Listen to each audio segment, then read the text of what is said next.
நான் இப்போ ஒரு சூஸ் பண்ணும்போது எந்த கோர்ஸ் அப்படின்றத நான் சூஸ் பண்ணணுமா, எந்த காலேஜ் அப்படின்றது எதுக்கு ப்ரையாரிட்டைஸ் பண்ணணும்? சார் சொன்னார் ரெண்டுமே ஈக்குவலாக பேலன்ஸ் பண்ணி பண்ணுங்க அப்படின்னாரு. நான் எப்படி அதை எடுத்துக்கணும்? அதுதான் அது நீங்கள் காலேஜ் ஸ்பெசிஃபிக்காக சில பேர் விரும்புவாங்க, சில பேர் எந்த கல்லூரியை காம்ப்ரமைஸ் பண்ணிவிட்டு இந்த பிரான்ச் தான் படிக்கணும்னு நினைப்பாங்க. ஸோ ஒரு சாய்ஸுங்கிறது இப்போ ஒரு கல்லூரியில் இருக்கிற எல்லா பிரான்ச்சுமே காட்டும், எல்லா கல்லூரியிலையும் காட்டும், மாறி மாறி செலக்ட் பண்ணலாம்.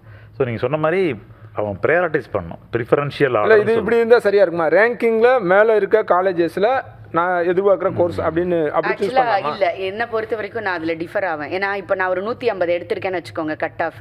நான் எனக்கு இந்த காலேஜ் இந்த கோர்ஸ் தான் அப்படின்னு நான் யோசிக்காமல் என்னோட 150 கட் ஆஃபுக்கு என்னோட ஏரியாவுக்கு பக்கத்தில் எந்த காலேஜ் இருக்குது, அதில் என்ன நிர்ஃப் ரேங்கிங் நேக் இருக்குது, அப்போ அதில் எனக்கு என்ன கிடைக்கும், இதெல்லாத்தையும் அவன் பார்க்கணும். அந்த இடத்துல எனக்கு தி பெஸ்ட் வேணும்னு டாப்புக்கு நீங்கள் போனீங்கன்னா நமக்கு கிடைக்காம போகும்.